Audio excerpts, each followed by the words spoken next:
बार पुनः स्वागत है आप लोगों का अपने यूट्यूब चैनल TCC अकेडमी पर। जैसा कि आप लोगों को पता है कि हम समांतर माध्य के बारे में पढ़ रहे हैं। सांख्यिकी के अंतर्गत हमारा क्या है, एक टॉपिक है समांतर माध्य। हम बताए हैं समांतर माध्य 3 विधियों से लगाया जाता है। पहला हमारा क्या है, लघु विधि, प्रत्यक्ष विधि, या हमारा क्या होती है, बोलते हैं साधारण विधि। दूसरा हमारा क्या है, कल्पित माध्य विधि। तीसरा हमारा क्या है, विचलन विधि। हम आप लोगों को तीनों विधि के बारे में पढ़ा चुके हैं और विधिवत पढ़ा चुके हैं कि अगर आप लोग वीडियो को देखे होंगे कहीं भी किसी प्रकार की समस्या नहीं होगी। लेकिन कुछ हमारे ऐसे क्वेश्चन आते हैं जो हमको कंफ्यूज करने वाले क्वेश्चन आते हैं। जैसे ध्यान देते हैं, जैसे ये क्वेश्चन लिखा हुआ है, लगभग बच्चे इस क्वेश्चन में गलती कर देते हैं। 1-2 की तो मैं नहीं कह सकता हूँ, लेकिन मान चलिए 90% बच्चे अगर ये क्वेश्चन एग्जाम में आ जाएगा तो गलती करके आएंगे। ठीक है, तो हम लोग देखते हैं गलतियाँ कहाँ होती हैं, ध्यान समझते हैं। जैसे पर देखते हैं जो हमारा लिखा हुआ है, ये हमारा क्या लिखा हुआ है, वर्ग अंतराल लिखा है, वर्ग अंतराल। अब हम लोग यहाँ से देखते हैं, ये हमारा क्या लिखा हुआ है, संख्या लिखा है। ये हमारा क्या लिखा हुआ है, संख्या। हम देखते हैं वर्ग अंतराल हमारा लिखा है 15 से क्या लिखा हुआ है, 25। ये लिखा हुआ है 25 से कितना लिखा है, 35। यहाँ पर लिखा हुआ है 35 से कितना लिखा है, 45। यहाँ पर हमको क्या दिखाई पड़ रहा है, 45 से लिखा हुआ है 55।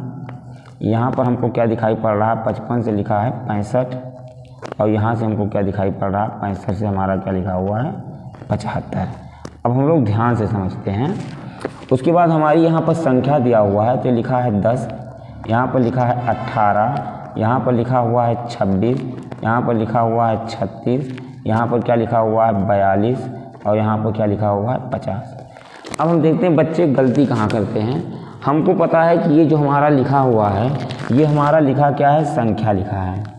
संख्या का मतलब जब भी कभी आपको ऐसा क्वेश्चन मिलेगा तो ये जो हमारा संख्या लिखा होगा या तो आरोही क्रम में लिखा होगा और या तो अवरोही क्रम में लिखा। देखो 10 से 18 गया, 18 26 गया, 26 से 36 गया, 36 से 42 गया, 42 50 हो गया।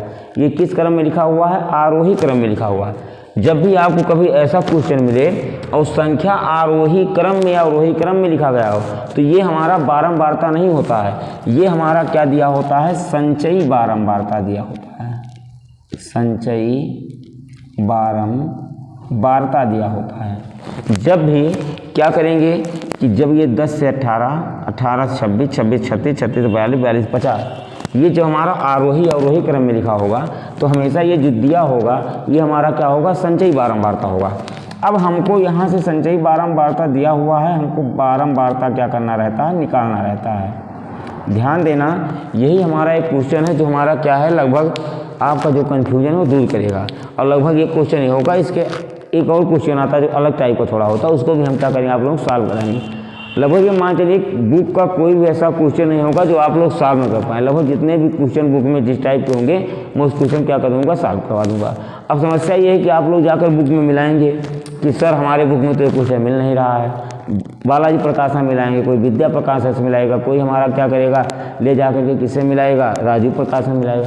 तो ये जो हमारा क्वेश्चन है राजना, तो राजीव प्रकाशन है विद्या प्रकाशन, ये क्वेश्चन मैं अपने मन से दिया हुआ हूँ।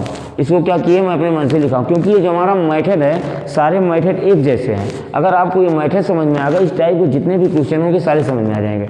समस्या क्या होती है आप लोगों की कि आप लोग अंक मिलाते हैं कि यहाँ पर 15 से 25 है तो बुक में 15-25 है। नहीं, वहाँ जब एग्जाम में क्वेश्चन आएगा तो 15-25 वही नहीं आएगा। आप क्वेश्चन हमको पढ़ना ऐसा कि जिस मेथड को एक बार पढ़ लें वो दोबारा भूले ना। इसीलिए हमको मेथड पर ध्यान देना है कि अगर एक टाइप का कोई क्वेश्चन लगा लिया जाए, उस टाइप की दुनिया से चाहे जहाँ से क्वेश्चन आ जाए, हमको किसी प्रकार की कोई समस्या नहीं होनी चाहिए। हमको जो पढ़ना है तो हमको इस तरीके से पढ़ना है। अगर हमको अच्छा अंक हासिल करना है तो इस प्रकार से पढ़ना है, क्योंकि हम आपको 15, 25, 25, 35, 40 वही नंबर दे करके तो मिलवा नहीं सकते हैं कि नहीं हम आंसर हमारा ये रहा, सर बुक में ये दिया हुआ है। ऐसा नहीं, बस आपको मेथड पर ध्यान देना है। अगर जिस दिन हमको मेथड समझ में आ गया, क्वेश्चन को समझना सीख गए, उस दिन दुनिया का किसी भी एग्जाम में बैठोगे कभी भी किसी प्रकार की कोई समस्या नहीं होगी। तो इसलिए हमको क्या करना है, सबसे पहले इस मेथड को ध्यान देना है। अगर हम मेथड की बात कर लेते हैं तो हम देखते हैं यहाँ पर ये हमारा बढ़ते हुए क्रम में लिखा है। अगर बढ़ते हुए क्रम में लिखा है तो ये हमारा दिया क्या हुआ है, संचयी बारंबारता। अब यहाँ से हमको बारंबारता निकालना है। ध्यान देते हैं, बच्चे लगभग गलत कर देते हैं। बहुत ध्यान से इस वीडियो को देखना। हमको लगता है अगर आप लोग इसको समझ गए तो इस टाइप के कभी भी क्वेश्चन आ जाएगा, कोई कन्फ्यूजन नहीं होगी। बारंबारता निकालने के लिए हम यहाँ 10 लिखा है, 10 लिखेंगे। अब देखो इस 18 में से 10 को घटाएंगे, 18 में से 10 को घटाएंगे कितना हो जाएगा, 8। अब 26 में से 18 को घटाएंगे तब भी हमारा कितना आ जाएगा 8। अब 36 में से 26 को घटाएंगे तो ये हमारा कितना आ जाएगा 10। 42 में से 36 को घटाएंगे तब भी हमारा कितना आ जाएगा 6। 50 में से 42 को घटाएंगे तब हमारा कितना आ जाएगा 8। और ये जो हमारा 50 आया है ये टोटल बारंबारता जोड़ने पर ही हमारा क्या हो जाएगा 50 आ जाएगा। फिर से समझ लो, जब कभी भी ऐसी संख्या आरोही क्रम में अवरोही क्रम में दिया गया हो तो ये जो हमेशा होता है वो हमारा क्या दिया होता है, संचयी बारंबारता दिया होता है। यहाँ से हमको बारंबारता को क्या करना रहता है, निकालना रहता है। तो हमको बारंबारता निकालने के लिए करेंगे क्या, ये 10 लिखा है 10, 18 में से 10 गया 8, 26 में से 10 18 गया 8, यहाँ देखते हैं 36 में से 26 गया 10, 42 में से 26 गया 6, 50 में से 42 गया कितना होगा 8। मेथड हम लोग वही लगाएंगे। ध्यान से देखते हैं, यहाँ पर हम लोग क्या लिखेंगे, मध्यमान। क्या लिखेंगे, मध्यमान। तो ध्यान से देखते हैं, मध्यमान का मतलब 25 और 15 को जोड़ो, 25 और 15 को जोड़ेंगे हो जाएगा 40, 40/2 का मतलब कितना होगा 20। 35 और 55 को जोड़ेंगे 3 2 5 6 60, इसका मतलब कितना हो जाएगा 30। यहाँ से हमारा कितना आ जाएगा 80, 80 का मतलब हमारा कितना होगा 40। यहाँ जब जोड़ेंगे तो हमारा कितना हो जाएगा 100, 100 का मतलब होगा 50। यहाँ जब इसको जोड़ेंगे तो हो जाएगा 120, 120 का मतलब कितना हो जाएगा 60। यहाँ जब इसको जोड़ेंगे तो हो जाएगा 140, 140 मतलब कितना होगा 70। मान लो आप लोगों को जोड़ना नहीं है तो 25 में से 15 का अंतर कितने का है, 10 का। हम यहाँ 10 20 लिखेंगे, उसके बाद 10 10 जोड़ते हुए चले जाएंगे। 20 में 10 जुड़ा 30, 30 में 10 जुड़ा 40, 40 में 10 जुड़ा 50, 50 में 10 जुड़ा 60, 60 में 10 जुड़ा 70। अब हम लोग ध्यान से देखते हैं, अब इसका हमको समांतर माध्य निकालना है। अब कन्फ्यूजन ये है कि हमको समांतर माध्य साधारण विधि से लगाएं कि कल्पित माध्य विधि से लगाएं कि विचलन विधि से लगाएं। हमको पता है साधारण विधि में हमको करना क्या है, बारंबारता का मध्यमान से गुणा कर लो, लास्ट में जोड़ करके इससे भाग कर लेंगे, हमारा आंसर आ जाएगा। ये मेथड हमारा सरल है। दूसरी बात क्या है कि जब 10 से 20 को गुणा कराएंगे, 8 से 30 को गुणा कराएंगे तो हमारा जो कैलकुलेशन है थोड़ा बड़ा हो जाएगा। इसलिए हम जानते हैं कि जो हमारा सबसे कठिन होता है क्या होता है, पद विचलन विधि। इसलिए हम लोग क्या करते हैं, इसको पद विचलन विधि से लगाते हैं। हम आप लोगों को बताए थे पद विचलन विधि में करेंगे क्या, यहाँ पर लिखेंगे मध्यमान और माइनस क्या लिखेंगे a। तो अब ध्यान से समझते हैं, मध्यमान माइनस a का मतलब क्या हो जाएगा, 1 2 3 4 5 6 संख्या है, 2 यहाँ से निकाल लो, 2 यहाँ से निकाल लो। अब इन दोनों में से किसी एक को मान लेते हैं। तो हमने क्या किया था, इसके पहले जब हम पद विचलन बताए थे तो इसको a माना था। कुछ बच्चे ये कह रहे थे कि सर अगर हम ऊपर वाले को a मान ले तब क्या होगा, अरे ऊपर वाले को a मान ले तब वही होगा जो नीचे वाले को माने पर हुआ। अब ये नहीं है कि तुम यहाँ मान लो, यहाँ मान लो, कैलकुलेशन फिर बड़ा हो जाएगा। तो 2 ऊपर निकाल के 2 नीचे में, इन्हीं दोनों में से किसी को a मान लेते हैं। तो यहाँ पर हम इसको मान लेते हैं। अब हमको घटाना क्या, मध्यमान में से 40, कहने मतलब 20 में से 40 गया, 20 में से 40 जाएगा तो माइनस में आएगा तो -20 हो जाएगा। 30 में से 40 गया -10, ये हो गया हमारा 0, ये हो जाएगा 10। 60 में से 50 गया कितना हो जाएगा 20, और 70 में से 60 गया कितना हो जाएगा, 70 में से 40 गया कितना हो जाएगा 30। यहाँ तक हमको करना क्या है कि हमने क्या किया, 20 में से 40 घटाया, 30 में से 40 घटाया, 50 में से 40 घटाया, 60 में से 40 घटाया, 70 में से 40 घटाया, यहाँ 40 में से 40 घटा लिया, 0 हो गया।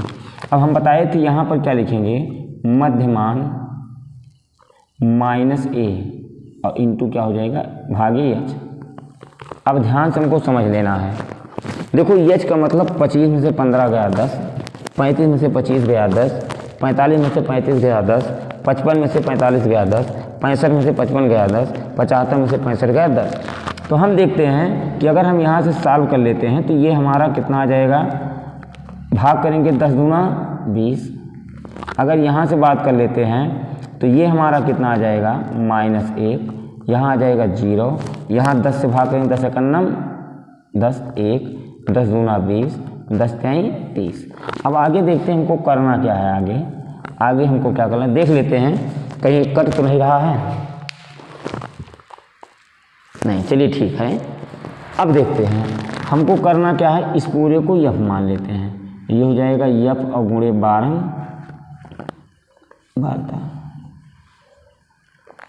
देखते हैं, ये हमारा f है, 12 बारह हमारा ये है। 10 से गुणा कराएंगे, 10 दूना कितना हो जाएगा 20, यहाँ से गुणा कराएंगे 8 एकन्नम कितना हो जाएगा 8, ये हो जाएगा 8 जीरो में कितना हो जाएगा 0, यहाँ से हो जाएगा 10 एकन्नम कितना हो जाएगा 10, यहाँ से हो जाएगा 6 दूना 12, यहाँ से हो जाएगा 8 त्रिक 24। ठीक, अब ध्यान से देखते हैं। अब हमको करना क्या है, यहाँ से योग ज्ञात करना है।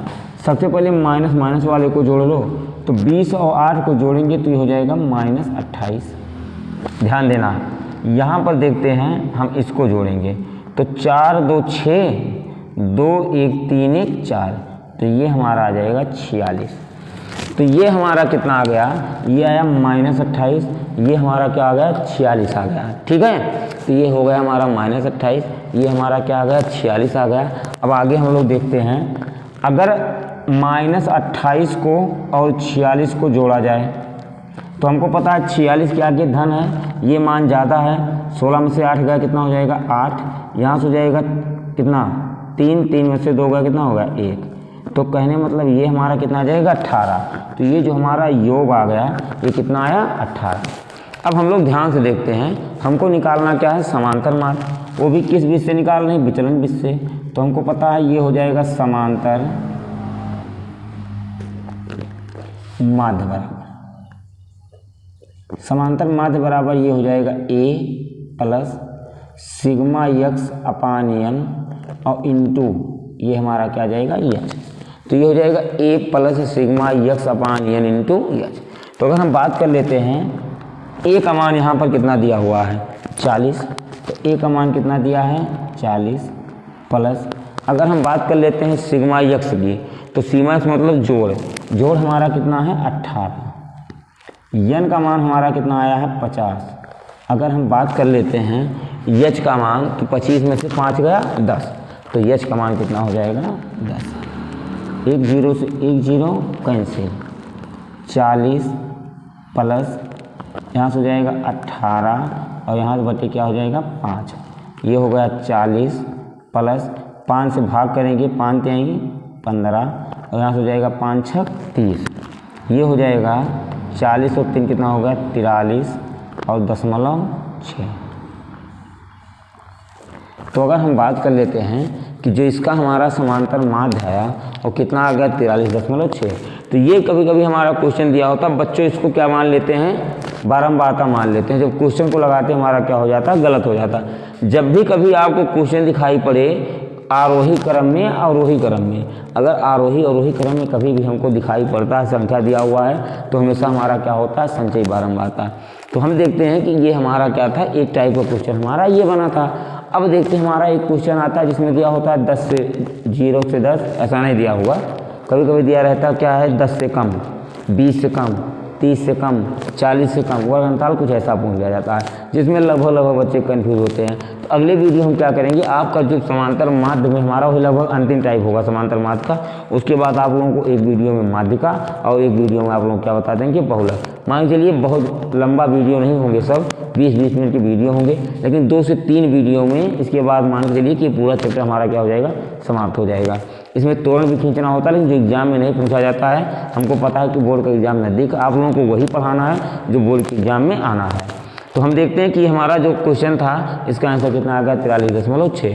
मैं आप लोगों को बार बार कह रहा हूँ कि आप लोग वीडियो को लगातार देखते रहिए, रेगुलर देखते रहिए, आप लोगों को रेगुलर एक वीडियो मिलता रहेगा और आप लोगों को कहीं भी किसी प्रकार का कन्फ्यूजन नहीं होगा। अगर आप लोग वीडियो देख रहे हैं, आप लोगों को समझ में नहीं आता है या आपको लगता है कि हमारे पढ़ाने में कोई कमी है, तो कृपया कर कमेंट करके हमको सुझाव ज़रूर दें, जिससे कि हम क्या करें उसको सुधार सकें और जो बच्चे कमज़ोर हैं उनको भी हम अच्छी शिक्षा दे सकें। इसलिए अगर आप लोगों को थोड़ा सा वैसा लगता है कि हम पढ़ा नहीं पा रहे हैं, आप लोगों को समझ में नहीं आ रहा है, तो आप लोग नीचे कमेंट करके अवश्य बता दीजिए। ठीक है, तो आप लोग क्या कर लीजिए, इसको अगर स्क्रीनशॉट लेना हो स्क्रीनशॉट ले लीजिए। एक सूचना आप लोगों को और दे देते हैं कि जैसा कि मैं पिछले वीडियो में दे चुका हूं कि जैसे कुछ बच्चों के पास जिनके पास मोबाइल हो, हमारा ऑनलाइन क्लास ले सकते हैं, यूट्यूब पर खोल के देख सकते हैं, सारी वीडियो हमारी क्या है फ्री है। लेकिन जिनके पास मोबाइल नहीं है और पढ़ने के इच्छुक हैं, मैं आप लोगों को बता दूं गंगौली चौराहा target coaching classes Hyderabad UP, ठीक है, क्या है हमारा ऑफलाइन बैच चलता है, जहां से हमारी लगभग हाई स्कूल की जो कक्षाएं होती हैं 3-15 से प्रारंभ होती हैं। 3-15 से मैं मैथ पढ़ाता हूं, उसके बाद साइंस चलती है, उसके बाद हमारी क्लासें क्या होती हैं इंग्लिश की क्लासें चलती हैं। आप लोगों को तीनों सब्जेक्ट लगातार मिल रहा है और आप लोगों को मिलता रहेगा। जहाँ तक कि हम लोगों को ये कोशिश है कि आप लोगों को अच्छा नंबर दिलाया जा सके। अगर हम लोग समय मिलता है तो उसमें सामाजिक विज्ञान, हिंदी भी हम लोग तैयार करा देते हैं।